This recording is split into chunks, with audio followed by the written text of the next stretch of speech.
slide these over. Hi. Yes. I'm here for that's ecology.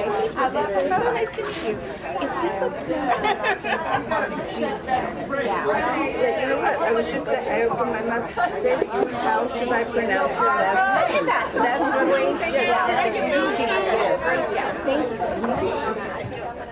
I've been worrying about whether I'd have time to ask you that this whole look at time. that. Yeah, but actually, I have a Chinese-speaking sister, so she regularly corrects me. Oh, well, and if you mispronounce, it's also okay. No, it's obviously not completely okay because Because I made it a point to say something. Okay, yeah, you got me there.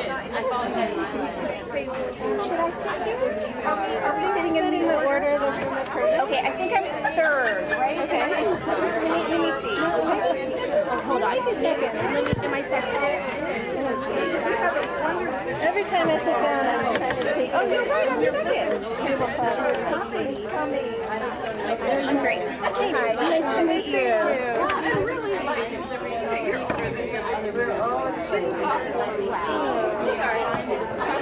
You were Emily's calling. Did I hear? Yes. Okay.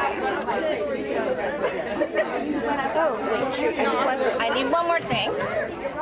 yes, which is nothing. But I'm going to sit at the table with you. But wait, we have. I think you have moved down one. Because I think Grace is here. Nice to meet you. Ricky is there. Oh, that's amazing.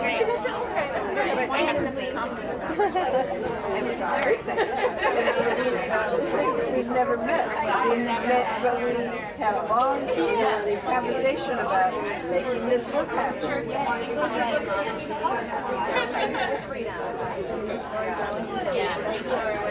I'm going to talk about it a little bit today. Yes. You have. I myself. Oh my gosh.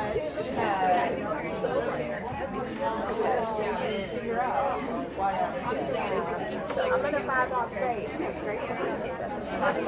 Oh, okay. Wait, but I'll do it. We're kind of like tweaking it.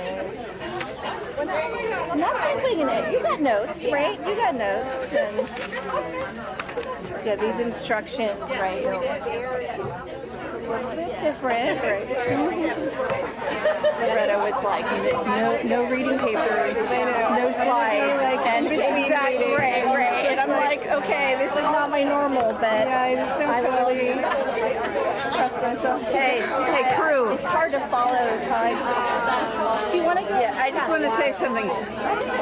I'm not going to keep time, but don't anybody do a half hour. Okay. I'll jump out of my skin. Okay. Okay. It's weird that they have us looking toward the windows in the glare. I experienced that glare.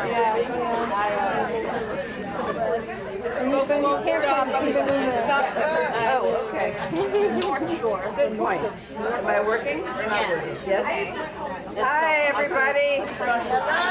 Hello. Hey, we're going to start because this conference is amazingly well organized and amazingly on time, and it's not going to be on my watch that we go into the pond. I just want to say before we start that I am. Oh, Loretta, you always tell me I have to identify myself. I always like to be incognito. My name is Ricky Solinger, and I'm a historian and a curator. And had the what did I say the other day? The fast. No, what is the expression? Fun fascist experience of writing the reproductive justice introduction book with Miss Loretta. Nice. I just have to say to begin with that I am really glad to be here because I have learned a lot. And I feel like I will read the newspaper and read policy papers and read things that come by me with a new level of understanding of a lot of things from being here. And that is so important right now as we envision the new future and the future that will come out of certain kinds of ashes. And as a historian and as a curator, I understand at a DNA level what storytelling means and how important it is to making the new round of being us. So I'm thrilled to sit with all of you, and I will just tell you what's on the page that we share. Going down the line, we have Dr. Katie Hassan, we have Dr. Grace Gow, we have Dr. Stacy McCormick, and Dr. Fiona Morissette. So we will start with Katie. Thank you. Thank you so much, and thank you to the organizers. I'm really honored to be here with you all. And I think my talk will actually provide sort of a transition from the kind of state of the science panel that we had before to the storytelling focus of this one. And what I want to talk about is that there are some reprogenetic technologies emerging in the market today and hovering on the horizon that really raise the stakes for reproductive justice. And so I want to tell you a little bit about these technologies, as well as unpack some of the stories that are being used to sell them and to hasten their arrival. And so I hope to outline some of the assumptions that are baked into these stories and the futures that they feed into. Futures that we definitely don't want, as well as where we can question and challenge these stories that are shaping how these technologies are being developed and how they could be used. So there are three kinds of sort of, quote, designer baby technologies that I want to talk about, all of which carry grave ethical and societal risks, particularly risks of intensifying our already outrageous levels of social inequality. So really quickly, and I'll give explanations of these as I go, but I'm going to talk about genetic testing and ranking of IVF embryos. I'm going to talk about genome editing of embryos or egg and sperm to create genetically modified children. And I'm going to talk about making artificial gametes in the lab. So, so here we go. It's covering a lot of ground, so I'm going to try not to rush through it, but also not take a half an hour. So the first one I mentioned is called polygenic embryo screening, right? And this is using genetic testing on IVF embryos in order to predict their likelihood of developing complex conditions or traits, right? These are not the conditions that are determined by a single gene, like sickle cell disease, for example, but these are conditions like diabetes or schizophrenia or traits like height or hair color, where the genetic component is made up of anywhere from dozens to thousands of minuscule differences across the genome. So polygenic embryo screening are these unregulated tests that use proprietary algorithms to generate what are called polygenic scores that are then used to score or to rank the IVF embryos so that parents can choose the, quote, healthiest or best ones. And there's really little reason to believe that these tests can do what they advertise, but they are already being sold and used in fertility clinics to select and deselect future children. So these tests make up part of the pronatalist story that we heard about from Rajani and others. People like this couple, Malcolm and Simone Collins, who you may have seen in various newspaper articles, who are sort of the poster family for pronatalism, a sort of very white couple that dresses up in kind of pilgrim clothes and sort of like to troll the left and everyone, but in the name of promoting having lots of children. Not for everyone, but for themselves and people like them. They think the best people are supposed to have lots of children, but also that those children should be genetically optimized. They claim that they have spent over $200,000 on IVF and genetic screening for the 4 children that they have so far, including their 2 daughters who are named Industry Americus and Titan Invictus. Wow. Those are their 2 daughters. Wow. So they screen, they use IVF, they screen these embryos for things like cancer risk, depression, and IQ. And they claim that this is the same as parents paying for SAT prep. And they ask, what's the problem anyway, right? Don't smarter people make things better for everyone? So no companies yet are exactly publicly offering IQ screening of embryos, although they are lining up in the wings to charge as much as $50,000 for it. And one company, Orchid, who was founded by Peter Thiel, protege, is said they're rumored to be offering IQ screening, but only as a perk for their Silicon Valley investors, right? Publicly, they disavow it. And I feel like it's important to say at this point that you can't actually find out any individual's IQ from a genetic test, and definitely not an embryo, right? The dubious science behind these tests is based on genetic research that looks at the combination of tiny differences all across the genome and associates them with educational attainment, right? Or how many years of school a person finishes, which is quite obviously influenced by much more than intelligence and much more than genes. So questioning some of the stories about the use of these tests, it raises some important points, right? By whose definitions are these embryos the best or the healthiest? Who's left out and harmed by eugenic and white supremacist ideas of health, intelligence, or attractiveness that shape these tests?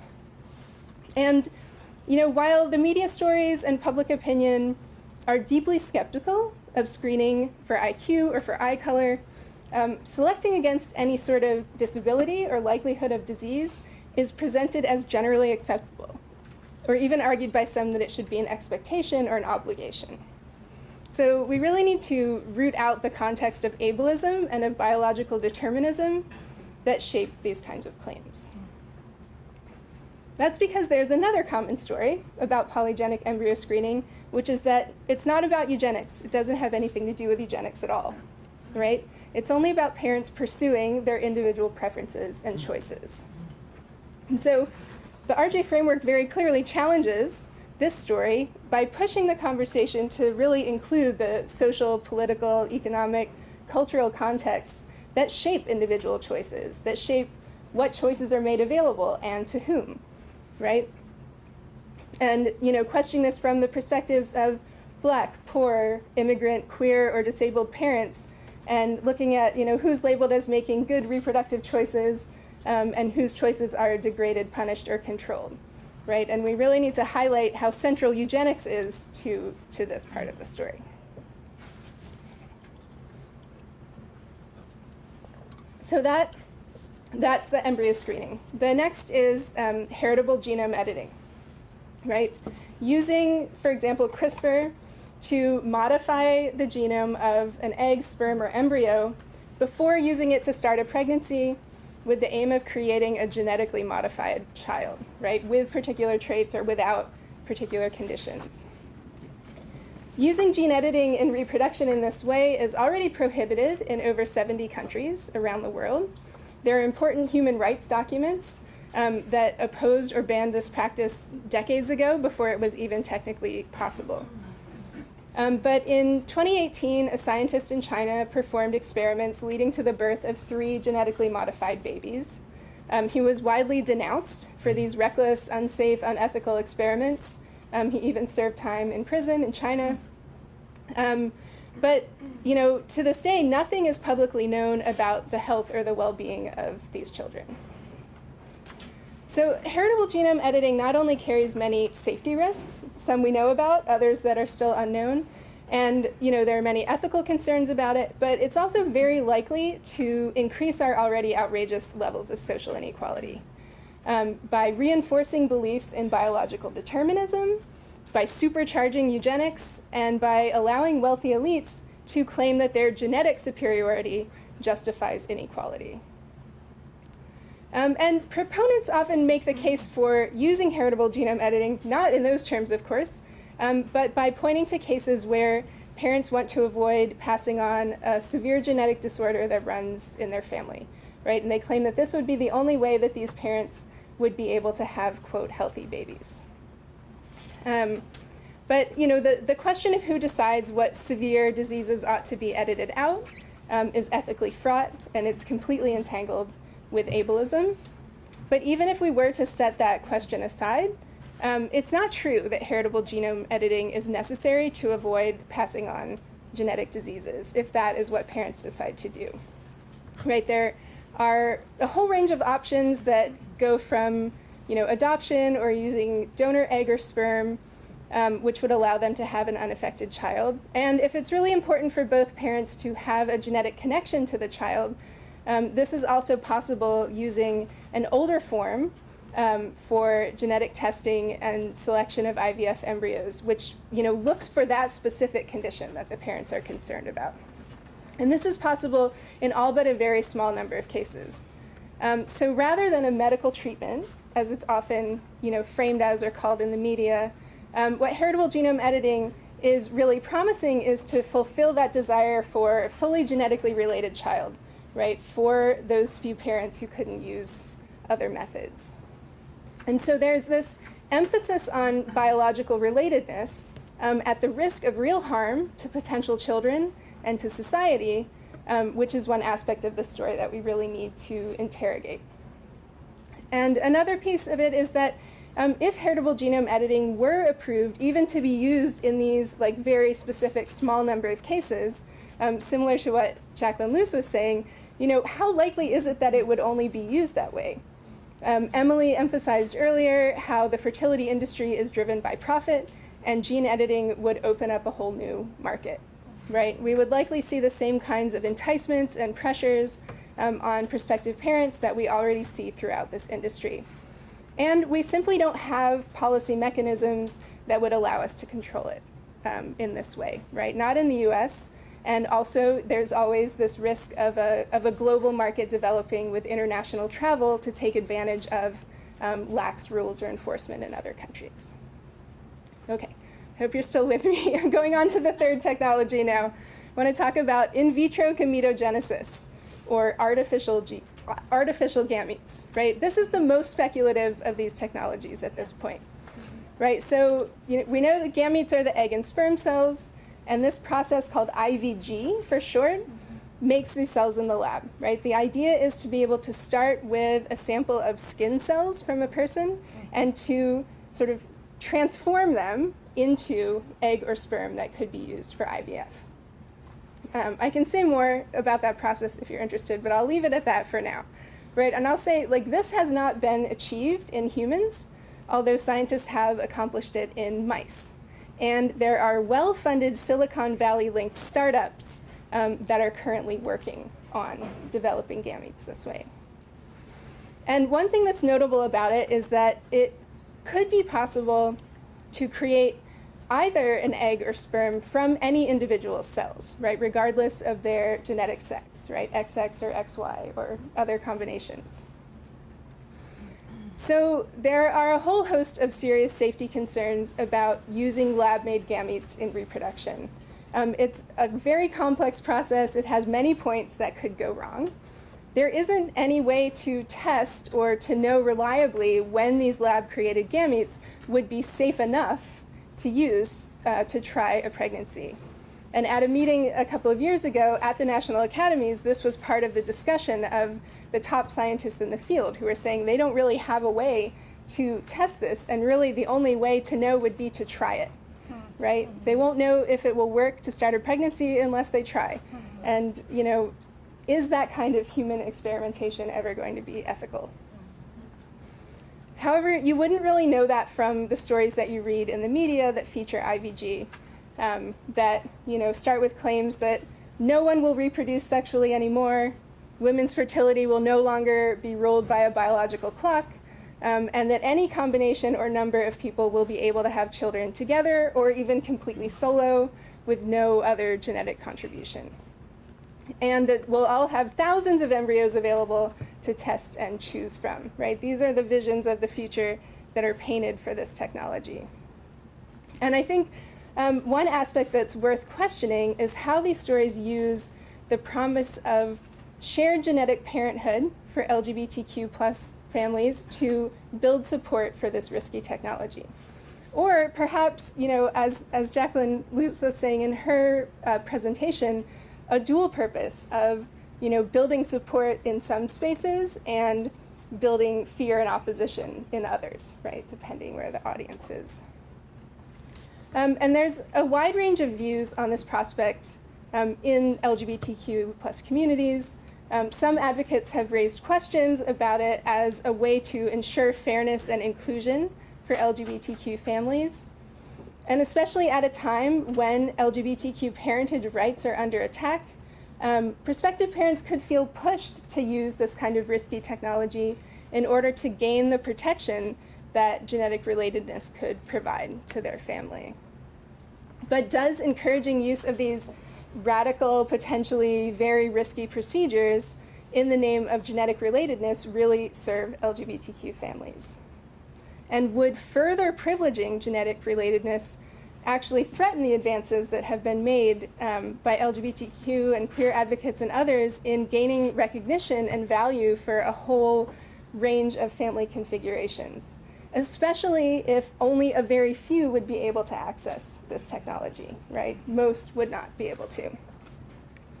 And finally, just questioning how and where IVG research is being done. Currently, it's happening mainly in those startups, backed by heavy investments from Silicon Valley pronatalists like Peter Thiel, like Sam Altman. These startups have no ethical oversight, they have no transparency, and their primary goal is, getting to the market first, maximizing the financial return for their investors. Is this likely to lead to an outcome that promotes the well-being of the most vulnerable in society? No. As we've seen in other tech fields, the benefits end up going into the pockets of a very few, while the harms fall much more broadly.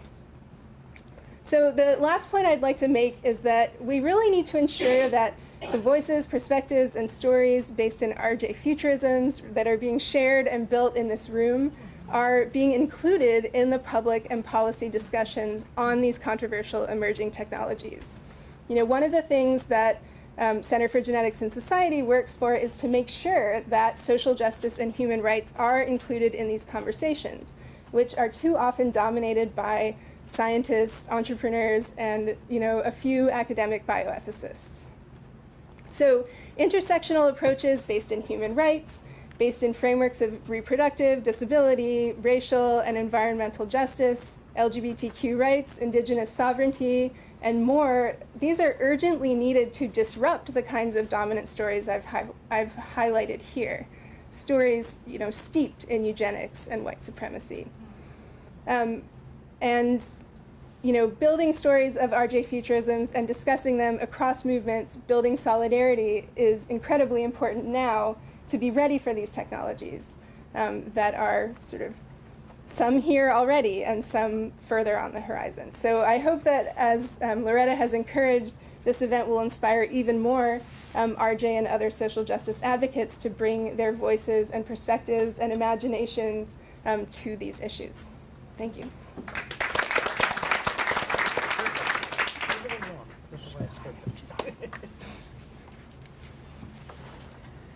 Good afternoon. Ooh.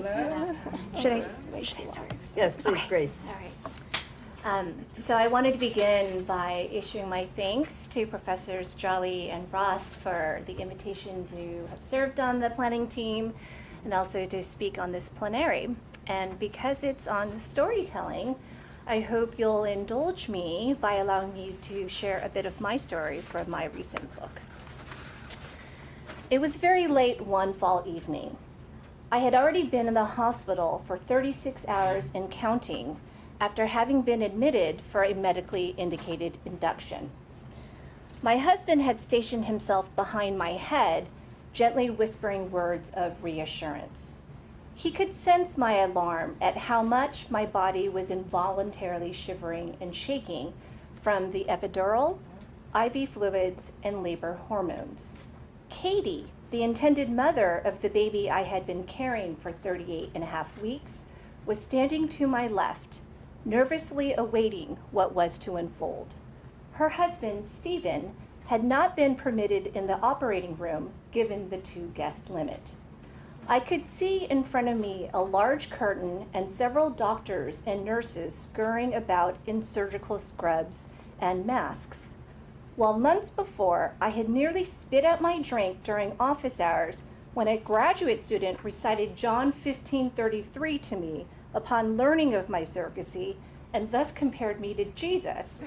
No one has greater love than this, to lay down one's life for one's friend. It wasn't lost on me that I was now lying down on a T-shaped operating table with my arms outstretched and strapped down in what some nurses have called the crucifix position. Wow. Of the many memories I have of the events surrounding my emergency C-section, one stands above the rest. The moment when my OB-GYN pulled the baby out and we all heard her cry. I remember closing my eyes, releasing a fresh surge of tears from relief, joy, and exhaustion, and thinking silently to myself, hot damn, we did this. I also remember sensing my doctor's hesitation as he held the baby girl and slowly moved toward us. He seemed uncertain, or perhaps he had simply forgotten to whom he should give the baby. Me, my friend Katie, the intended mother, or me, her surrogate. So I quickly exclaimed, Katie, give the baby to Katie. And then uncharacteristically stuttered, Katie, hold your baby, to end the confusion by barking out orders of what was to be done. So as my unconventional pregnancy came to an end, so did Katie and Stephen's 10-year saga of involuntary childlessness. So that is a portion of my book. Oh, wow, thank you. It's called My Body, Their Baby, A Progressive Christian Vision for Surrogacy. I'm 50 now. When I was 41, and a mother of 2 kids, 6 and 8. I was in a progressive Christian small group with some friends, and the couple I ended up caring for were actually the only couple in that group without children involuntarily. It wasn't by choice. They wanted children. They were a slightly older couple. They actually tried adoption first. But they wanted an open adoption, and for one reason or another, they were never picked. So for various reasons, I agreed to carry their baby. This surrogacy would be called gestational because it was not my eggs. So I had to do the back half of IVF because you have to trick your body into accepting the embryo so it won't repel it. And it was also called altruistic, meaning I wasn't paid for my services, right? And I ended up writing about this. So I am an ethicist by trade, but I wasn't a bioethicist. And I ended up writing about this because I did see there was a lot of interest and stereotypes about surrogacy, but also because I thought the asymmetry very interesting, meaning the groups I'm a part of, mainline Protestants, progressive Christians, feminists, womenists, RJ activists, even the general public when you pull them, there is absolute convergence on the good or the right for a pregnancy-capable person to continue a pregnancy or to end it. There is consensus there. But there is not about whether a person should undertake a pregnancy for someone else, right? So if anything, there's a lot of fear, there's a lot of caution, or let's say ambivalence. So I wanted to explore that in my book. What I want to do today in my time is just to share a little bit more about my experience and connect it to the surrogacy research. So we have about 4 decades of social, scientific, and ethnographic research on women who've become pregnant for others, parents who've commissioned them, and children born of their arrangements. And this is cross-cultural: US, Canada, Australia, India, Thailand, Laos, Mexico, Israel, et cetera, et cetera. Now, having said that, you should know that Black women are underrepresented in this research for some of the reasons that Diane, where are you, Diane, and other people, there you go, some of those same reasons why they're underrepresented. And I also, in sharing this, I do not want to be read as like an advocate for surrogacy. There are many very good reasons why people should not either enter into the arrangement. So, but I just want to share that. 3 points. Number one, I want to engage the question about psychological well-being. So while I was moving about in the world as a visibly pregnant 40-year-old, by far the most common question asked of me was the following: aren't you afraid you're going to grow attached to this baby and not want to give it up? I was asked that, constantly. And even years after, people would ask a variant of that question, which was, do you still see this child? And they would always be surprised when I would say yes, because the assumption was the inevitability of maternal fetal bonding. And the assumption was the handover had to have been traumatic, right? This is why people overplay abortion regret. This is why people, when they think about adoption, they think birth mother loved you so much, but because of tragic circumstances. What we know from the research, though, is that the surrogate bonding with the child is actually the statistical exception. It's not the norm. From the research, the surrogate bonds with the intended parents because they are invested. If you've done the psychological vetting appropriately, you would only select someone who feels like their family is complete, like me, right? And they become invested. And in fact, in the best case scenario, you develop intimate relationships.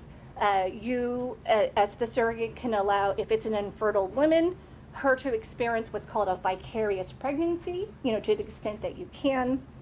In the best case scenarios, the relationships are ongoing. So I very much like, Diane, the type of thing you're talking about. So in Britain, they've done longitudinal studies where surrogates and the intended parents and children have stayed in contact.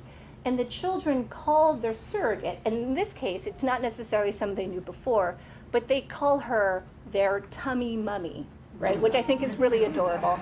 In my case, my children developed their own relationship with this surrogate child. They know she's not her little sister, right? But, so that is the ideal scenario. So that's point number one. Point number two, and this is the challenge part, is that even in the best case scenario surrogacies, there's going to be relational stress. There's going to be tension because it's one person's pregnancy for another, right? And what shows up in the literature is a concern about micromanagement, right? So you've got tested, people who've had plenty of pregnancies before, and you have intended parents who are trying to exert control in an uncontrollable situation, right? So they're like, we want you to sleep 10 hours a night. We don't want you to travel, don't go to Vegas, there's secondhand smoke, or, whatever. And the surrogates feel like, this ain't my first rodeo, back off, right? So there's a bit of that. In worst cases, there can be what's called womb envy, where the infertile mother has not properly grieved her infertility. And this is one reason why surrogates, some of them, for progressive and other reasons, they actually prefer to partner with gay men, because gay men celebrate all of that, without feeling like, oh, I wish I were in her place. I think for me, and I'm happy that we've had some discussion about this throughout the day. For me, one of the most challenging things was that even though I have a PhD, even though my husband is an attorney, I got confused about what rights I had and had not contracted away. So I had a private agreement with my IPs that I would let them make the decision about abortion or, PGD or whatever. We ended up in a scenario where I had a positive first semester screen, and then for various reasons, I think they weren't sure what they would do about the result, right? So I lived for weeks not knowing, are they going to ask me to have an abortion? Now, I'm fully committed to the RJ frame. I absolutely believe, it's the good and the right for people to decide. But because I had deferred to them, I thought the decision was out of my hands. And so that's one of the reasons why it's important to like remember, like by the time there is a pregnancy, there is only one patient, and that patient is the person carrying the baby, right? It's no longer the intended parents, even if they were part of, previous IVF cycles. The last thing I'll say, because 10 to 12 minutes goes very quickly, is that, the title of my talk, I think it's, the first part is altruistic surrogacy. I was given that and I played around with the second half. But I do think, as we think about RJ futurism, that we have to break down the binary between altruistic and commercial surrogacy. Why? Because, fine, my surrogacy, I wasn't paid for my surrogacy, but it took place within the commercial landscape, right? Fertility clinics, reproductive attorneys, the psychologists who interviewed us, all of the marketing, all of that. Similarly, when you look at the research done on surrogates, those who've received financial compensation for their services, they don't just report a desire for money. They also report a desire to help. And the desire to help is itself culturally determined. So in Israel, they want to help bring out continuous generation. It's a pronatalist country, right? In Thailand, surrogates will talk about this notion of karmic debt and wanting to like offset their bad deeds and bring about more good deeds. Christian white women in the US will, use Christian language or whatever. But the point is, it is not the case that when women receive compensation, it somehow erases their other regard. I make an argument in my book, which I can't fully explain now, that if we are prepared to say that, then we have to say that about any kind of work in the helping professions. We have to say that about public school teachers, social workers, nurses, lifeguards, firefighters, right? That somehow, if you receive money, that taints your other regard for other people. Thank you so much. Thank you. It was really good. Thank you. All right, I'm just gonna time myself to make sure I don't Right. go over. You could go over a little. Thank you so much. It is wonderful to be here. I want to thank Loretta Ross and Dr. Loretta Ross and Delicia Jolly, who can lead this, as well as all of the people I've gotten to know in being a part of the planning committee. It is truly an honor to be here and speak about the ideas that Loretta has invited us to think on, which is what are reproductive justice futures and how do we approach these both. I've been thinking about them as challenges and possibilities and thinking about what that means. And as I was listening to Katie and Grace, one of the things that kept coming up for me is how my work in thinking about livable Black futures with Black birthing people in Texas, it was very much concerned with different kinds of futures, right? And what, the implications are of futures for Black birthing people. The idea that there are even Black birthing people in the future, right? This, real, what I would say is a juxtaposition between the kind of overdetermination or workaround scientifically advancing reproduction while also looking at the necropolitical dynamics of Black birth and how the, reality still persists for maternal death, morbidity, mortality.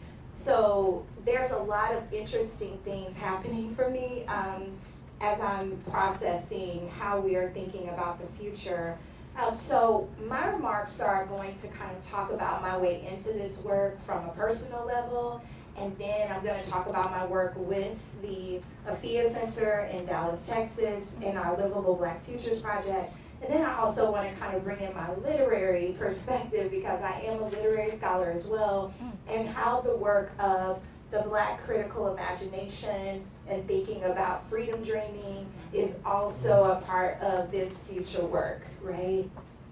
So I'll start first too by being so excited that Ricky Solinger is on is moderating. Ricky is the editor, co-editor of the series that my forthcoming book, We Are Pregnant with Freedom, Black Feminist Storytelling for Reproductive Justice. And I did not know that Ricky would be moderating until a few days ago, and then I got even more excited to be here because this is our first time meeting in person. But Ricky has been a wonderful editor and has some really powerful conversations with me in the early conceptualization of the book, so I want to publicly thank her for that mentorship. You are very welcome. So, interestingly, so I'll give a little bit of an overview of the book and how I come into this.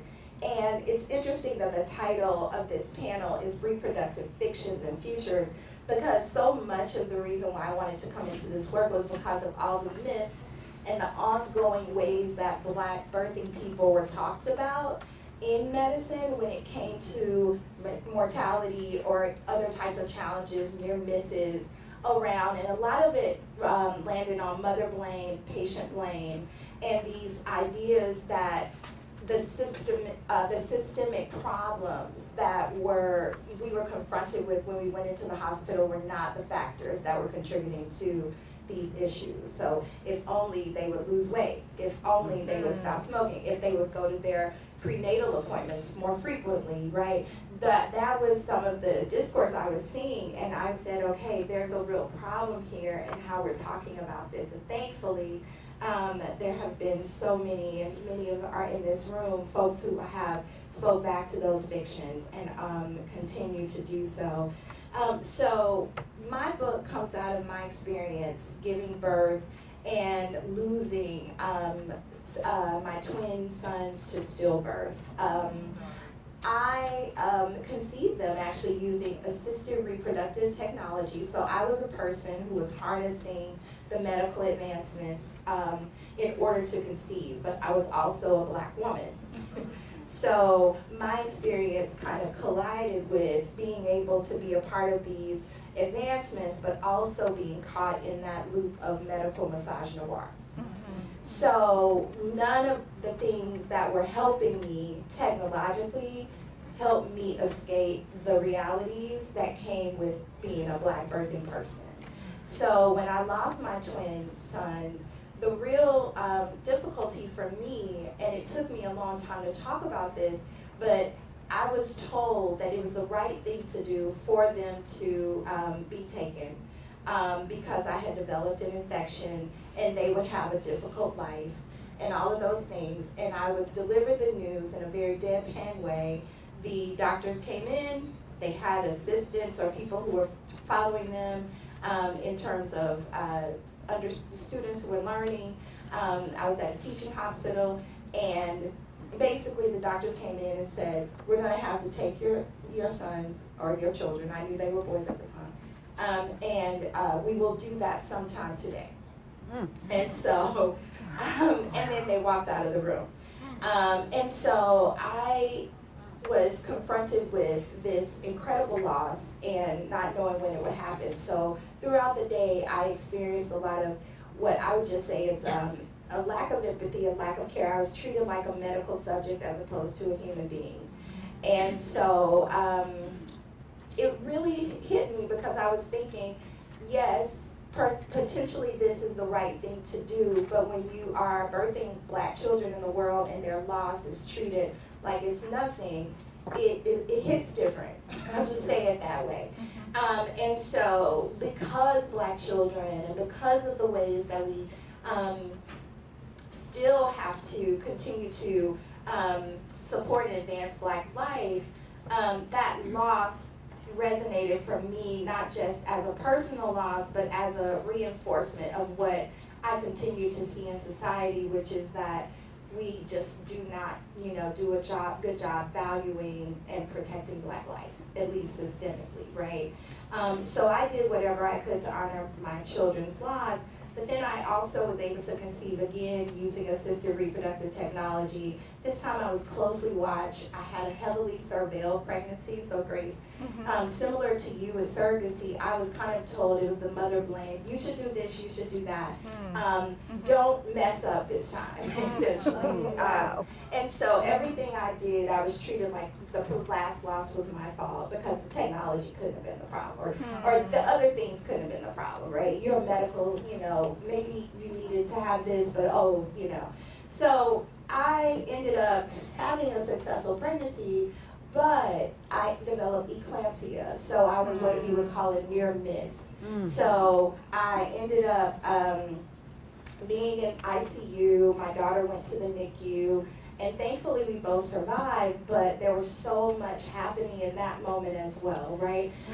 When it came to looking at the realities of this technology offered me the opportunity to have a child, but also I'm here in an ICU. And I was unaware, right, of me being in the ICU because I had been placed in a medically induced coma for a couple of days.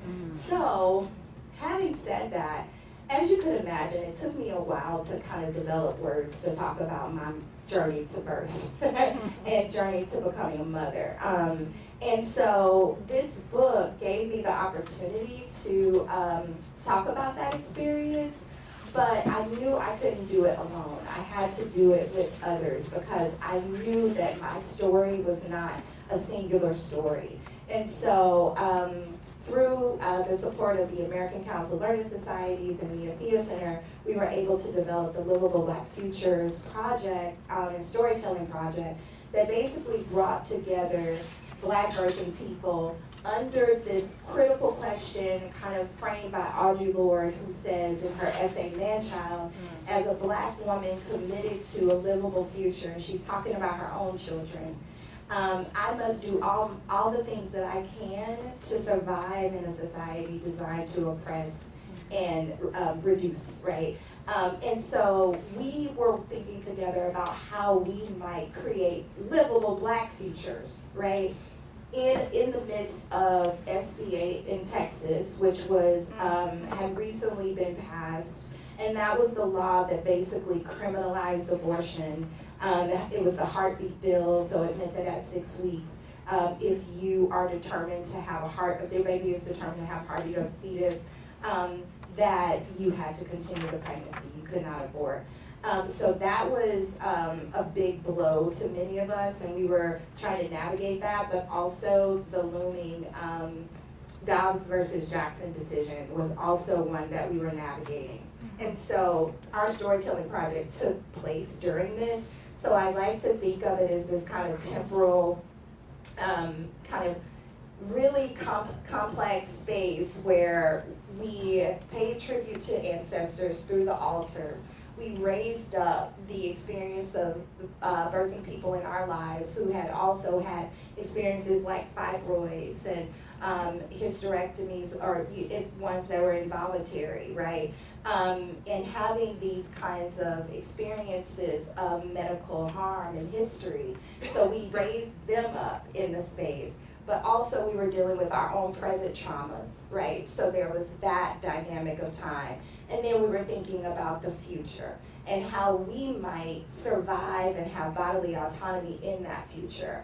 And so that leads me to kind of just talk quickly about the Black Birthing Bill of Rights, or Black Womb Holders, which we called ourselves Black Womb Holders Bill of Rights. That was essentially a document that was a declaration of bodily autonomy and freedom. And so that document, and I will be very quick to kind of just talk about the topics in it, but it was born out of an imaginative framework where we said, if there were no barriers to our care, what would it look like for us to be well? If we had the support we needed, what would it look like for us to have wholeness and a sense of safety in the reproductive process? So of course we lingered on the right to have or not have children because that was top of mind for us. But in that, we also talked about issues of projection and not having medical people or medical workers, people who do birth work in medical spaces, project their morals onto patients. So, you know, if you are a young person and you want to go ahead and have a hysterectomy, not telling them you have to be, you know, a certain age, right? Or telling a person of advanced maternal age all of these limiting factors around their potential to birth or what have you. So thinking about that whole spectrum of experience. Also informed consent, right? That comes up a lot when we think about the futures of medicine, but also when it comes to experiences that are happening on the ground right now. So what is the, you know, what are the implications of procedures or different types of birth control, all of those things that Black birthing people and birthing people experience. Resource support was another one. Gender expansive sex education. So we wanted to remind people that not only are there Black birthing people in the future, but those Black birthing people are non-binary, they're queer, there's so much complexity in that community, in our community, and so that was something, and of course care and dignity played a key role.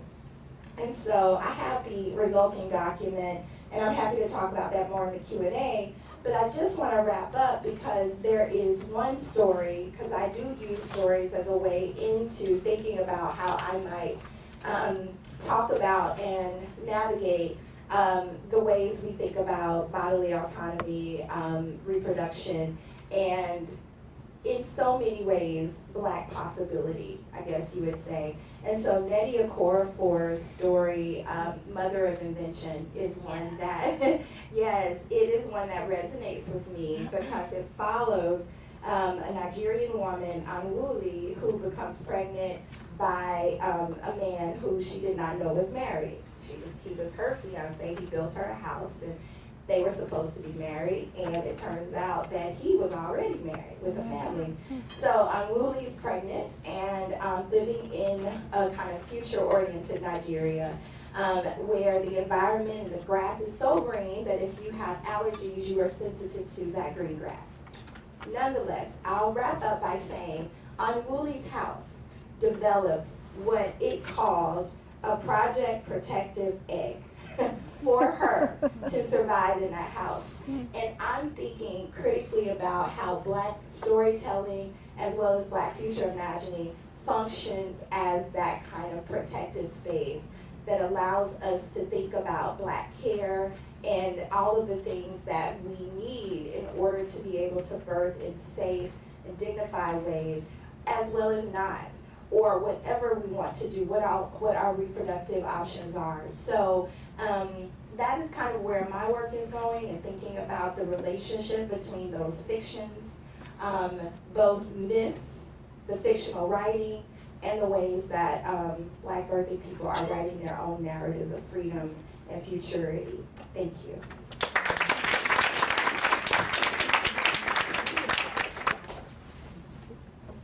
Hello? Oh, yes, I'm supposed to So you say. can hear me. Dr. Fiona, you're on. So thank you again, Dr. Jolie and Dr. Ross, for having me here, and special shout out to Dr. Curtis for inviting me to be part of this amazing group. You got me through a hellish time, as we are all getting through hellish times. Every time that we met, I realized that the work that we were doing was so important, and that I should continue doing anything and everything to get it out there. Also, shout out to Jeanette, who made sure I knew when I was supposed to be here. And Amelie? Emily. My apologies. That's okay. But who's going to be in charge of making sure it gets the messages out to the wider colleges, right? And so I come to this as someone who is a curious scholar in literature and literary studies and dystopias. and my love of everything Octavia Butler. So everything mentioned up here, I was just like, yeah, Octavia Butler warned us about this like 30 years ago. Had we listened to, and we should always listen to Black women, but had we especially listened to someone like Octavia Butler, we would not be surprised, and we'd be very aware of where we live and how we need to survive it. And so I'm going to read to you a little bit from both of my works, so one more academic and then one more personal story of like someone asked me like, why are you so concerned with mothers? And I was struck by that because I was like, oh no, like I'm not talking about just because you have a vagina or a uterus that you are a mother, right? I'm talking about something more expansive. And in order to understand how Black people have always had this idea and this conception of mothering as expansive, you need to understand what we have survived. So you need to understand where we are and where we have been. So to begin that, I say that I argue that for marginalized Black and Indigenous communities, the white settler colonial projects begun by Christopher Columbus in 1492 produced real dystopias across the Western Hemisphere that continue into the present day. Rather than discuss the fantastical elements of the speculative science narratives that populate us, that we're all like concerned with, like, oh my gosh, George Orwell's 1984 and Handmaid's Tale, now it's like Handmaid's Tale is the Black woman's tale. Rendered white, and so made palatable for those thinking that they can ever understand the horrors of the transatlantic slave trade and what was done to Black women, Black people, Black children, Black girls, right? So I explore the various ways in which the writers highlight the often obfuscated realities of New World slavery, white settler colonialism, imperialism, and racial capitalism. Borrowing from Fanon's phrase, the fact of Blackness in the context of the New World is one of rupture and disorientation toward Western postulations of what it means to be human and inhabit the world. And therefore, if you are not human, you do not deserve to live in it. And this is what we're talking about, for me at least, when I'm talking about reproductive futurism, is that we deserve to live in it, right? And we deserve, as you mentioned earlier, to have safely bring others into it. Regarding Native Americans, the fact is the assumption that they are in the process of vanishing from the world. These facts allow for the implementation of white settler utopias across the Americas, and by that I don't just mean North America, I mean South America, Central America, where they have reduced the native population in order to whiten it. And so I wasn't surprised when you're saying, oh, they're pulling from South America and hoping to get people with more European ancestry than native ancestry. It was by design. They also did it in the Caribbean, which is why we have what is going on in Haiti and the DR, right? So by naming white settler colonial nations utopias, I underscore their beginnings as false sites of terra nullius, nobody's land, in the Americas and the Caribbean, where they can imagine themselves as the first and only human inhabitants, right? So I counter these white settler histories of conquest and subordination of Africanness and indigeneity that project dystopian futures in which only certain racial identities become these figures of the past, right? And whiteness is the only thing that can be projected onto the future. So I look closely, mostly at Octavia Butler's speculative science fiction, while engaging with the dystopian foundations of white settler utopias. I gesture towards a future where Black people not only exist, but they are essential to a new utopic vision for the future. Butler is someone I pay homage to her role as one of the first Black women to be celebrated in the predominantly male and overwhelmingly white field of science fiction. More importantly, Octavia Butler, as she's lovingly known as the mother of Afrofuturism, right? And so thinking about the ways in which all of that gives us a framework as an artistic aesthetic and a framework for critical theory. So Afrofuturism combines the elements of, and this is coming from Natasha Womack, right? Science fiction, historical fiction, speculative fiction, fantasy, Afrocentricity, and magical realism with non-Western beliefs. Right? And so Butler oftentimes considers how Black women will disrupt the material reality of dystopian societies and offer us radical possibilities for a decolonized future. In order to do that, they need to make it through the everyday, right? And so when I was working on my dissertation and everything and being asked about why mothers figured so much in my work, I was just like,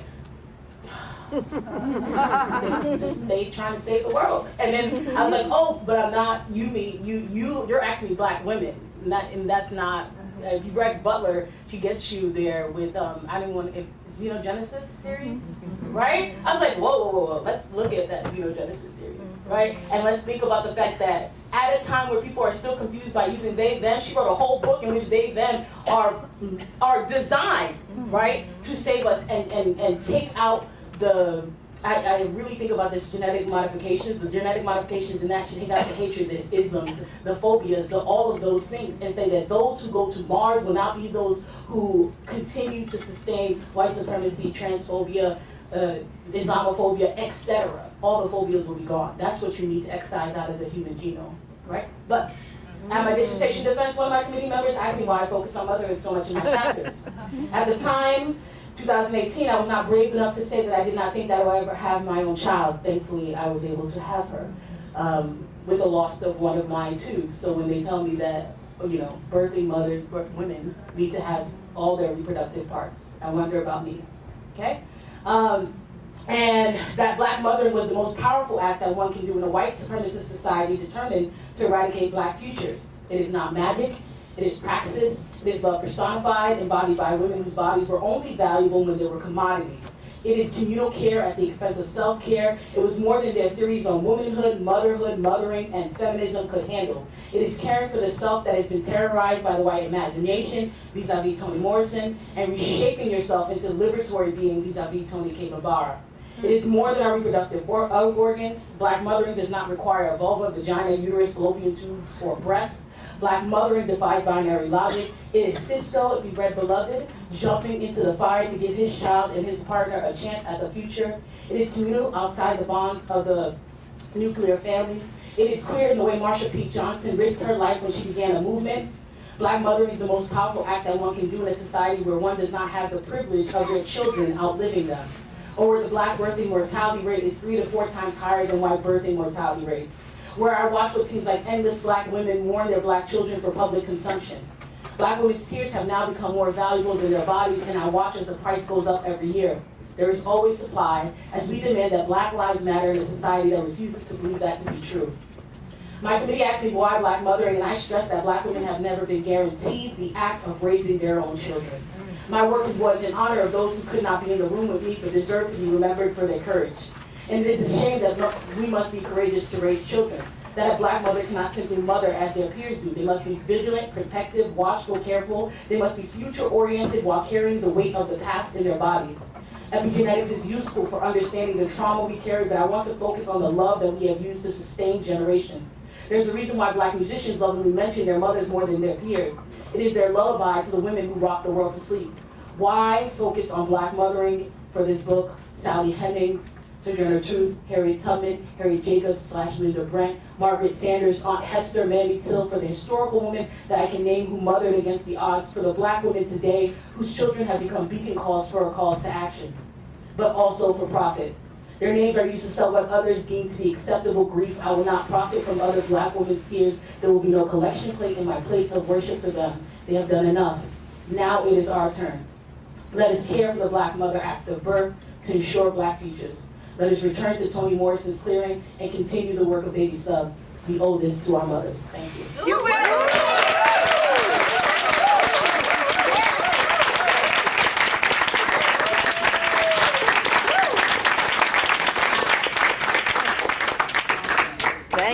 Thank you all. This was, I thought, I'm so happy to be on this panel with you all. It was wonderful. Thank you. Microphone. I love this panel. We have a good, healthy, you all came in on time here. We have a nice, robust amount of time to talk. So let's have some questions, comments, love. Amen. Yes.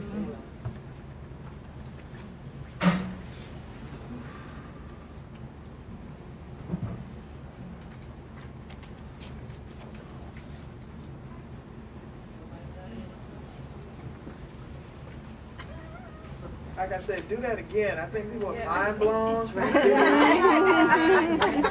It's highlights or something just to get me out of that stage. Yeah, I am myself. I'm the moderator. I'm supposed to ask the first question. Come on, Loretta, you got a question? No, I'm still trying to recover my equilibrium. I have a kind of question I'd like to maybe Yes. pose. 'Cause, Do it. So as I was listening to Fiona and the beautiful meditation on the lack of promise of a future thinking around Black motherhood, or the beautiful way, I'm not even gonna try to really summarize, but I was just thinking about the disjuncture. How do we reconcile the realities of Black life often being so foreclosed, or when we think about, some of the things, Katie, that you were talking about with respect to genetics, I would say Black people are not factored into that, right? And so, but we're implicated. And so how do we then reconcile the differing orientations toward the future, one that's happening, say, in Silicon Valley, and the other that's happening in Black communities? Because they're very different, even though they're moving toward kind of the same, living in the same, on the same trajectory, maybe not same reality. But yeah, I was just curious about that. Would love to have insight too from the audience. Mm.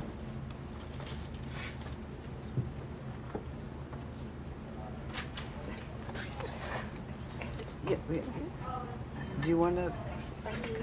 Okay. It's a very hard question. End capitalism. Yes, Right. and capitalism. I don't know, because the... Is this not working? No, it I is. just- I just have to hold it closer. Okay. I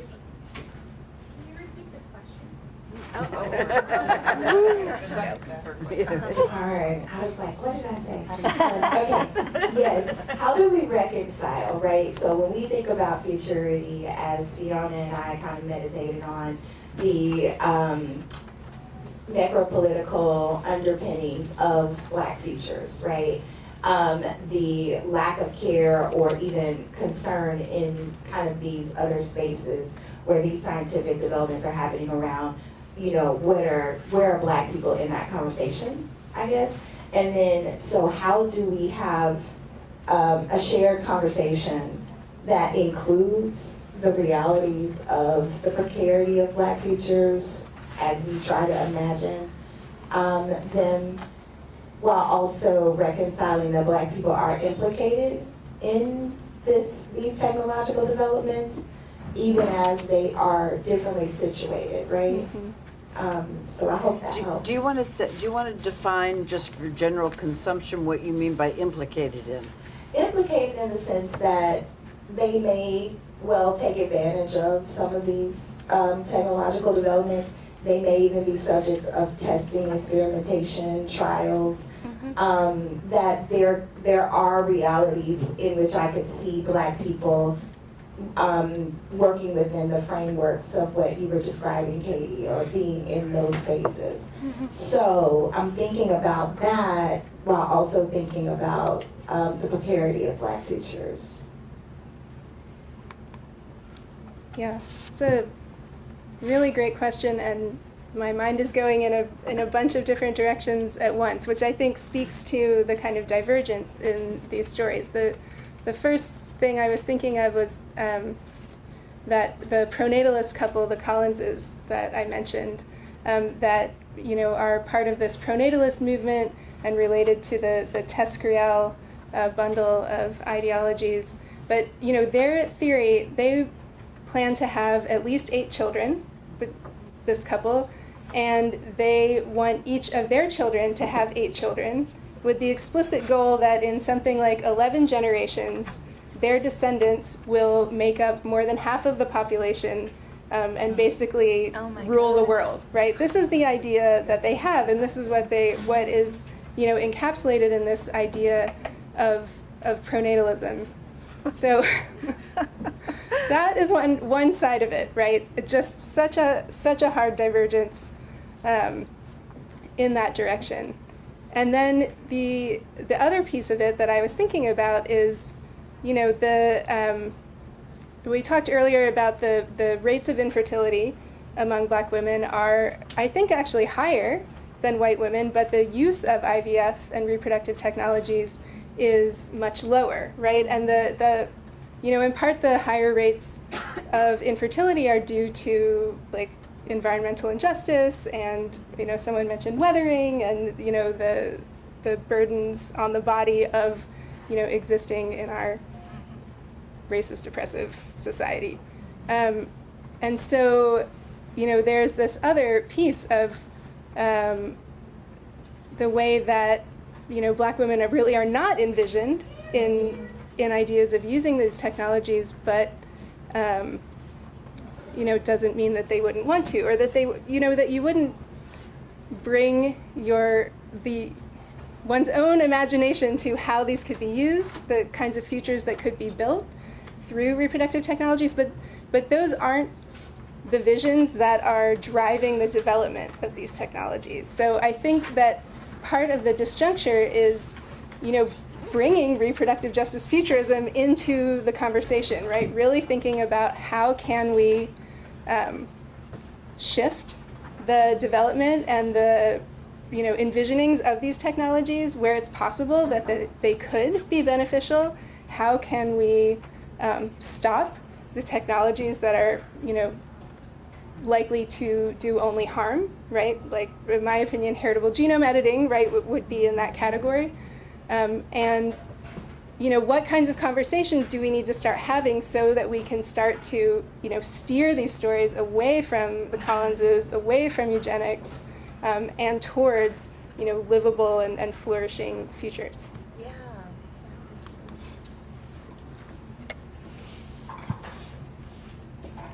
But I would want to hear what other people have to say about it. We have a question. Do we have a microphone over here?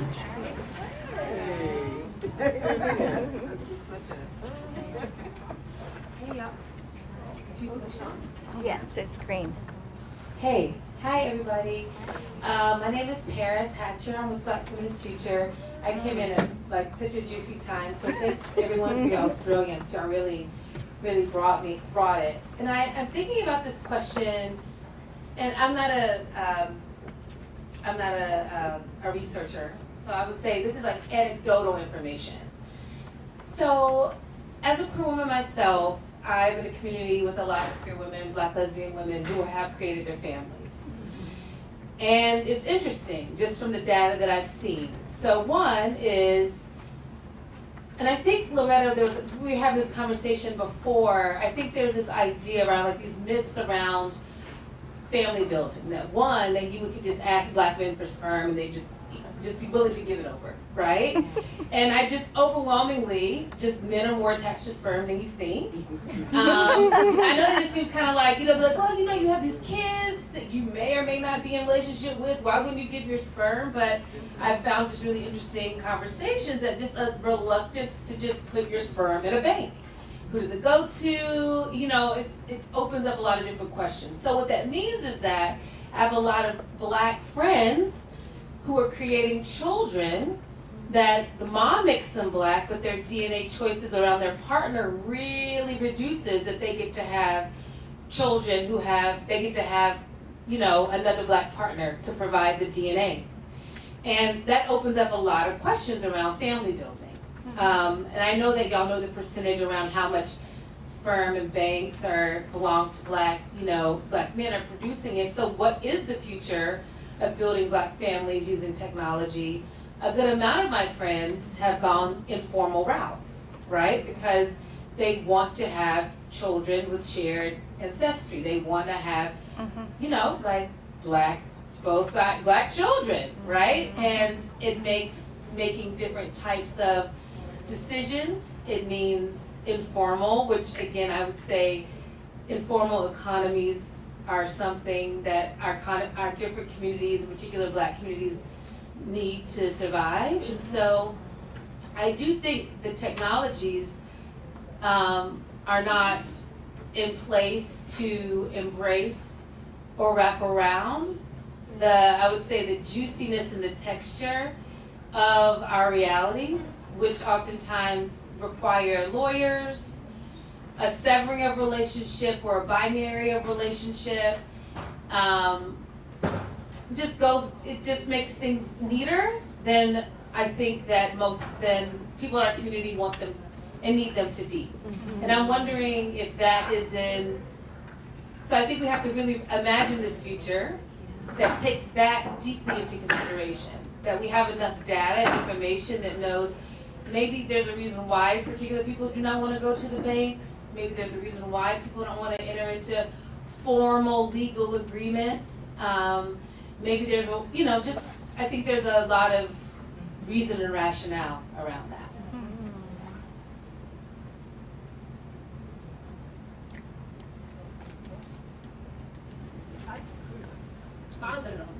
I'm so glad that you asked that as a Black queer person myself. And I think I haven't heard anybody talk about the current regulations and policies around sperm bank donations. And so I don't know if everybody was familiar with the Washington Post article that came out in 2022, but according to kind of the reproductive standards that held as sperm donations, a lot of them require, at minimum 3 generations of family health history. And so if we put that in the context of Jim Crow, the Atlantic slave trade, also you can't be a gay Black man living with HIV and donate anonymously to sperm banks. And so there are no regulations around why these standards were put into place, but they seem to be targeted towards Black men and their ability to donate sperm. Also, if you choose to be a couple or single person, which single is also clearing the space of assisted reproductive technology, and you come in with a donor that you know, but you don't have a relationship with them, you're not your partner, you have to go through additional testing of that sperm than someone who had a partner. If I would have walked in and said, this is my partner, that you wouldn't have to go through. And so there's so many also policies and regulation practices that are happening that are built off of no evidence, but are also pushing out Black sperm donors and also making it more difficult to even choose what type of process you want to go through, and also impacting Black single birthing people with the amount of testing of sperm if they bring it in on their own. And so what I think that's great, like what are the conversations around, because that's a direct policy conversation. That's not even a policy conversation, it's not even a law, it's just practices that are happening that haven't been challenged but have been called out within national news context. Is there any discussions that are happening within that space to talk about some of these standards? I'm just not surprised. They don't want more Black people in this country. Like, this country has stayed 13 to 15% Black, like, since the end of slavery. Like, how is that possible? Every other racial group is increasing, and somehow Black, like, people of African descent stay, 13 to 15%, even with immigration from Black countries. How is that possible unless you start looking at how do you stop Black people from having Black children, right? And then how do you stop people from identifying as Black? So that if you don't have, 2 Black parents, you don't identify as Black if you choose, or you just say you're Black because you're Black. Like, it's counted. It's counted by what you self-report most of the time. And most people self-reporting, they self-report, right? And this is nothing to that, right? As someone with, biracial as they determine, but a Black child. A Black child I'm raising in a world that's going to treat her as a Black woman, a Black girl. So why should I tell her otherwise than what the world is going to tell her, right? Like, the more and more, the further and further we get into a future where I look around and say that they're trying to make a population shrink by any means necessary, right? Whether they use the technologies available to them or not, they've been doing it since the end of slavery. Because when even thinking about, like, when they told me about infertility rates in Black women, I was like, how? When we were producing the labor of the world, we somehow were, like, fertile as fuck. Sorry. Yet somehow after that, after our reproductive labor is no longer useful to them, somehow we all have infertility issues. And then we look at the infertility, and I'm like, if I have infertility issues because I'm Black, then why is not on the continent they're not the same issues? What is happening here? And so that's something that I get concerned with often. So I'm not surprised that they're doing it in terms of the sperm, and they could go around it using whatever policies or whatever, So for these Black queer folks who are family planning and want their children to have, you know, 2 black parents, I'm not surprised that they make it extremely difficult for them to have, you know, a black child in that way, right? I just hope that we recognize the expansiveness of when we say that, you know, we are black, when we say that we are a thing. I'm from a black nation that is more ethnically diverse than people realize, but everybody there calls themselves black. Period. Because to be black means to be wanting to freedom. I'm Asian. To be black means to want freedom for everybody. So I will have black children who are opposed to all of these isms. Period. Even if they have some European ancestry, because of, guess what? I probably have some European ancestry too, through no fault of my own. I just don't claim it. They can if they want. But that's just me. Sorry. Just drop that mic. No disrespect to anyone who claims all of them, but I don't. Is this going on? Damn. Yeah. It's on. Okay, sorry. Yeah. Hi, my name is Tita. I'm a senior here at Smith, majoring in government with a concentration in international relations. I am in Professor Roletta's class of white supremacists. And I don't know if you guys have seen this film on Netflix. It's called The Man Who Fathered 1,000 Kids. And you were just saying something about sperm banks and whatnot, and I just thought of that film in general. And some of those women in that film were talking about how disgusted they were about this guy going around and donating sperm, while they themselves reached out to the guy and were asking for like sperm donation as well. And some of these women came out and say they identify as activists trying to stop this man from, you know, doing that and whatnot. And when the guy was asked about his reason for doing this, he talked about, one, not only does it bring him some financial benefits and whatnot, but he himself is trying to help these women who are somewhat barren or who made a choice of not carrying the child in general. And he himself said that he doesn't believe that he will stop doing sperm donations in general. And yeah, he has donated his sperm throughout the continent in different parts of the world. He travels around, does his thing for business, for a living. There have been some countries even that have a cap on the number of sperm donation a person can make, like 25 per person or 15 or 10. He has made the cap cut for certain countries, and other countries that he has not done, he has gone to those countries to do that. He has been to Europe, Russia, Netherlands. It's a very interesting film. I would say I would recommend for people to watch it, honestly, because you will learn a lot about who a person is, both from the male perspective and the female perspective in general, and why people make the decisions they make in life. Yeah, I saw it on Netflix. I think I saw it on social media first, and then I was intrigued by that, and I was like, oh well, I might as well watch this. Yeah, I guess I wanted to make a comment on that and have a follow-up question about what are your thoughts on women who come out, like women from this film who come out, who already received this sperm donation and have children because of that.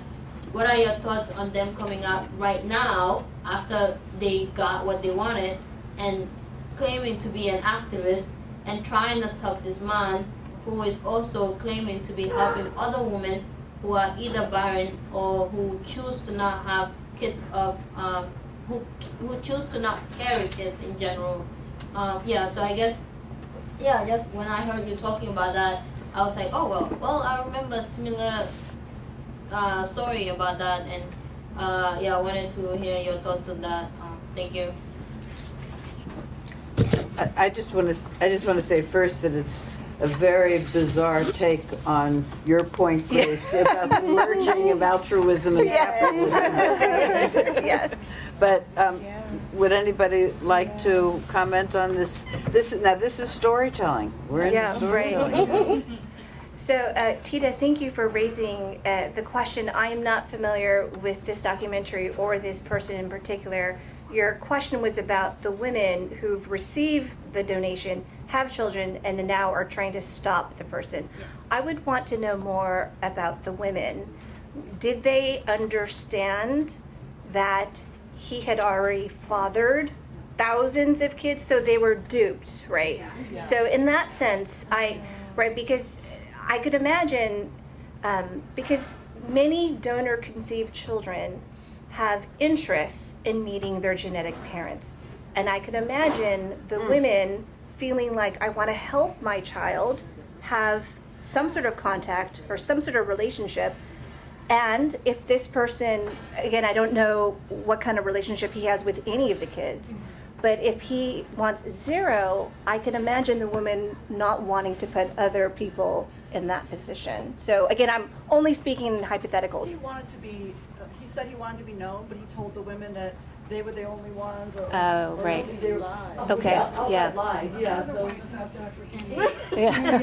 so Okay. he told the women that, oh, you know, I've only done a few families or whatever. So he gave them this notion that he was going to be involved in the child's lives, that that's what they wanted, and in fact, you know, he was having thousands of children literally around the world. And so he lied. The women were horrified when they found out how many children he had been conceived from his sperm, and they started banding together to try to get him to stop because they didn't want their children to have thousands of connections. So he deceived them. Yes. Okay, we're going to have a There's a comment. response.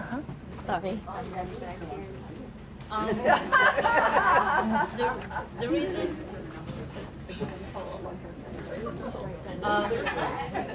why I don't necessarily feel sorry or feel bad for these women is because, one, when these women were going through this process, right, they had a specific criteria, right? They had what they were looking for. They were looking for a guy who's a blonde guy with blue eyes, beautiful and whatnot in their own context. That's what they said in the documentary, right? And then they met with a couple of donors, and when they see these donors' faces in real life, they tone them down, right? And now when they see Jonathan, they were like, oh, he's actually this pretty guy with blue eyes, blonde hair, really long curly hair and whatnot, and they decided to go with him, right? So I feel like as a woman, you being that picky, and the fact that you are targeting a specific race to have a kid with, I don't necessarily feel bad for you. I feel like whatever you got, it's on you. Like you're a grown adult. You outright know what you want, right? So it's like, what do you expect from a guy? Like honestly, it's crazy how after getting what they want, they come out and be like, oh, we're the victim now. We are suffering from what he's doing. He should not do this and whatnot. I mean, first of all, if you're trying to get a sperm from a guy, you need to do your own research, right? You need to figure out what you're getting into yourself. And even this process, right? Some of these women will research each other, will reach out to each other and whatnot. They will know each other's story, right? And yet they're approaching this guy, and yet they're asking for his sperm. I'm like, what is so special about this guy? He's not even pretty.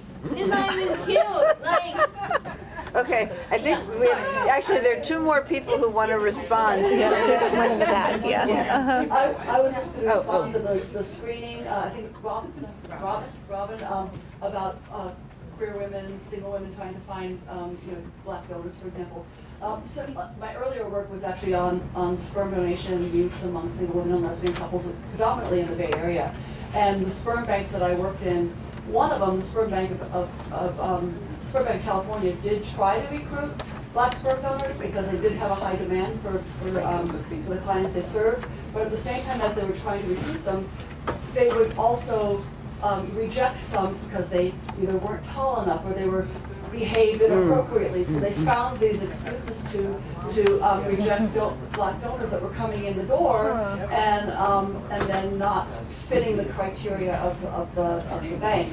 And at the same time, most of the clinics at the time not only would not sell sperm to single women and lesbian couples. I had one lesbian couple, for example, that had to pretend like the partner was the friend and then bring in a sterile gay friend who would, so they could get a sperm donor. So they had to do different things to get around these restrictions. But yes, it was very difficult because most sperm banks and also most clinics, especially at the time, would not recruit black donors. Similar to how they're not recruiting really blackhead donors now. And I have another follow-up. Wait, we got a line. Wait, we have a line up here. Yeah, we have one person here. And then back over And then back over there, yes. right. Okay, do you have a microphone? Yes, I do. Okay. Sorry, I didn't catch your name. Tita. Tita. Yeah. Nice to meet you. I'm Emily. I think that there's like an interesting aspect here too, though, of like, yes, these mothers did solicit this man because they wanted a very specific type of man. That obviously has a lot of issues and a lot of stuff around eugenics. But I also think like, I understand them coming out now in defense of their children. Like, this dude's got thousands of children, some of which are in relatively small communities. And if you don't know whoever, like if he has 1,000 kids in, say, the Netherlands, there's not exactly a whole ton of kids there. So like there is a risk, part of the risk factor here is Intermarriage. Intermarriage right. between the siblings, which I think is part of why these mothers are coming out, is that one, yes, they should have probably done more research, but they weren't expecting, because they thought this man was trying to be kind in offering sperm, that they were having difficulty getting otherwise. But then also, like, they're trying to advocate for their kids, which I think I do really understand, of this point of like, now you have all of these kids who could end up getting married, or their children could end up getting married. I think it's a bigger issue than just these mothers' sense of entitlement. It's an issue of the children's sense of safety and also the children's like right to know who they are. You know, they're not going out in the world thinking, I have 1,000 siblings. Or at least they weren't until the second marriage came out. If we have a couple more comments on this amazing story, try to broaden it out a little bit and see what the largest questions are that you can So I think just chew on. I think that brings up the question of like the right to know who your family is, but then also like the right of donor conceived children to know each other. Yes. So first I'll just note that generally speaking, donor conceived persons like to be called donor conceived persons because children grow up. But you know, I've done a lot of work in this area. I recently left my previous role, but I was engaged very deeply in the debate around these issues and the debate around regulating the practice of ART, in large part due to concerns expressed by donor-conceived persons about anonymity, about lack of access to medical information, about lack of ability to know their own ancestry or to know what are sometimes termed their siblings, their same donor. People born through the same donor. And I will just note that, you know, the concern about accidental incest is valid for sure. The concern about really informed consent is absolutely valid as well, because I do think that, you know, there is a limit to how much information is accessible to somebody, certainly who's using informal donation, short of a global genetic registry that you can check to see how many children someone has. There's a limit to how much research and fact checking that you can do. I will say, because I'm in this room and have this opportunity, I have always in these conversations really wanted, though, to interrogate the idea that this threat of accidental incest should preclude people from using the same donor if there were some way to be aware of how many other children that donor had. If they were giving informed consent, then should we place a limit on that? Because when you look in history, right, you see people like Genghis Khan. Yeah. You see people who have enormous numbers of descendants, men. Yeah. Men who Elon. have enormous numbers of descendants. And historically that has happened in ways that were coercive and exploitative. And so it's interesting to me that now when technology allows for women to decide this particular man, and based for sure on all kinds of, we live in a world, right? And there's a reason that a blue-eyed, blonde-haired person is in so much demand. But now that women have the ability to say, I think this guy deserves to have 1,000 kids. We want what that guy's got. Now, this needs to be regulated away. Now this is a problem. So I think that's an interesting, question to think about. And I will also note that there are highly ethnically homogenous nations already. Iceland, there's an app for that. There is an app for if you go to a bar and you meet somebody cute to make sure they ain't your cousin. Yeah. Iceland is a unique case, for sure.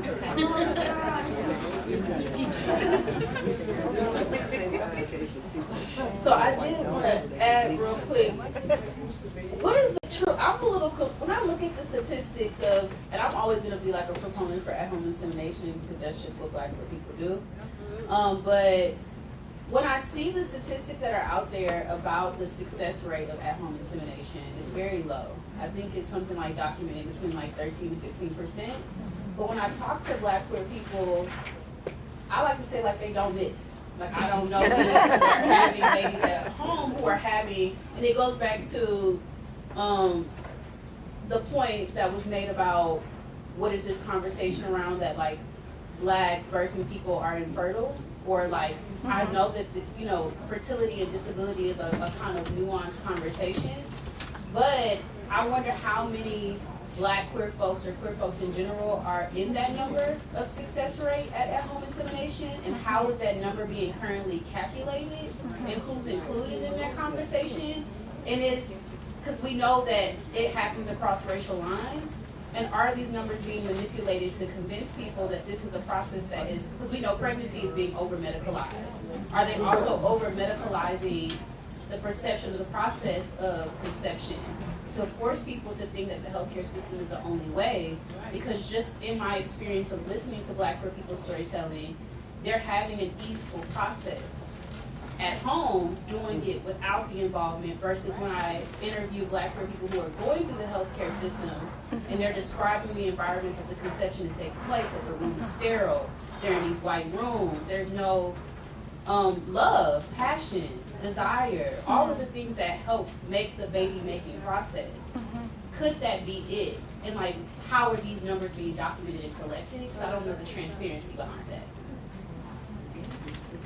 Does anybody know about this? About this data collection? Yeah. Robin, I can't speak to numbers, but I just wanted to put on the table, and I'll connect it to a point that Nicole asked earlier about, like, are there spare embryos out there that are for free, right? At-home insemination can only work if one of the partners has a functioning uterus.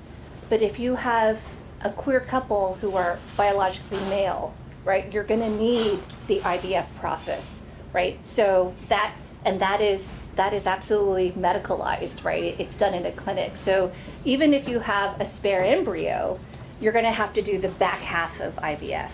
And then the other thing I want to surface, and I too would advocate for greater access, but there are some queer women that want to be involved biologically in their child's birth and conception, so they split IVF. It's called reciprocal IVF.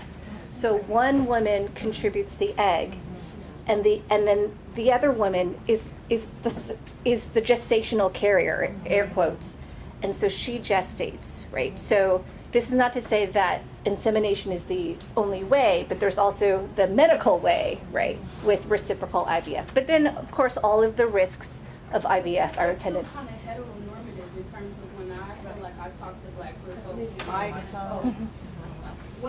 Because I get what you're saying, like that process, but I feel like when I talk to Black queer folks, that's still kind of hinged upon this issue of heteronormativity, of biological factors having to be a primary interest in family forming. Yes. And we look at concepts of kinship, concepts of chosen family, concepts of found family, and how deeply enriched they are within the Black queer community. Yeah. I do get, like, we have to have all kind of bases covered, but when we look at just how the historical divestment from getting Black queer people, whether you're a womb holder, you have a uterus or not, being involved in assisted reproductive technology, it makes me wonder, do we continue to put all our eggs in baskets for like art, or do we expand our concepts of kinship and family and expand access across the board in terms of family forming, and not just focus on this technology, that type of kind of white patriarchal form of technology, versus technology of reimagining family? So, Robin, I'm really glad you brought up the heteronormative point, because I would agree with you. So, in the research that I've done with straight couples, right, when they experience infertility, they mourn it. They mourn the need to have a third party, right? It's seen as an invasion. It's seen as interfering in the intimacy of man-woman, right? But with queer-headed families, you always need a third party, whether it's a birth mother, sperm donor, egg donor, right? So that is a normal process. It is the first step.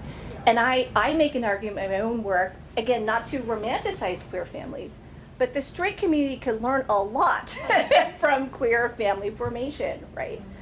Because there are many ways to become a parent. In fact, you don't even have to do the biological thing, right? With other mothering, with caring for other children, foster care, adoption, et cetera, et cetera. So yeah, thank you for bringing that point up. So just a quick answer, which is, I'm afraid, going to be somewhat unsatisfying, which is that those statistics are really, really incomplete, because those statistics are mainly based on people who are going to a bank, buying vials of sperm, bringing them home and inseminating. They're not necessarily using a fresh sample from somebody in the next room. And of course, those people are not necessarily reporting to anybody, and are not required, thankfully, to report to anybody that they have engaged in this process at home, not involving professionals. So it's really difficult to know, but it would be really interesting to know, because I absolutely think that things like the medical versus intimate setting, things as seemingly simple as that, could absolutely have an effect on success rates. I also just, to a couple of notes on things other folks have said. First, bi people exist. Right? We are also queer, so not every queer person needs a third party or technology to create a child. Just throwing that out there. Genetic surrogacy also exists, so not every male same-sex couple requires the intervention of medical professionals to have a child. And I will also just say that people who are choosing the home insemination route and choosing informal methods of third-party reproduction are also in some way themselves sort of embracing the heteronarrative of the idea of wanting to have a genetically related child. That's the whole premise in which they are engaging in that project. So I mean, and so I think that desire is certainly not confined to the hetero route. Hi, Hi, I'm Jacqueline Luce here. I'm really excited. It's 15 years since the publication of Beyond Expectation, Lesbian, Bi, Queer Women in Assisted Conception, and U of T Press did say that I can provide access to participants here. And it's really a lot about kind of a 20-year span of navigating queer conceptions within changing medical, legal, and social contexts. And that's the point that I want to introduce here is that a lot of the stuff that gets talked about as a desire for biogenetic relatedness is within the context of legal relationships to children who might be conceived.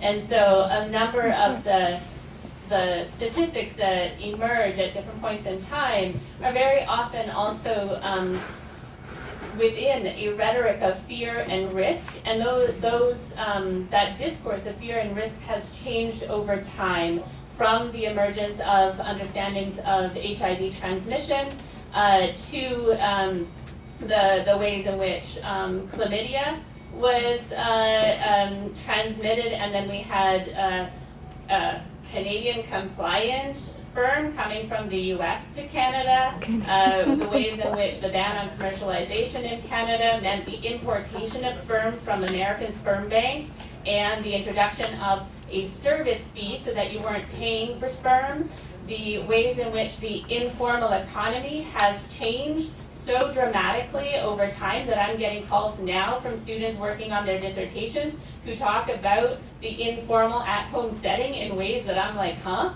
Right? My students aren't even talking about that, and they live here in the U.S. and thinking about the different dynamics of what regulation does, what resistance does, how one articulates resistance, and then just so I don't forget, I'm remembering an organization called Man Not Included in the UK, and the kind of like taglines that they had, the regulations about who could choose donors of ethnic and racial profiles that did not match their own, and I wrote a paper about it at some point, can dig it up if you want. So. Thank you. Okay, well, we are complete.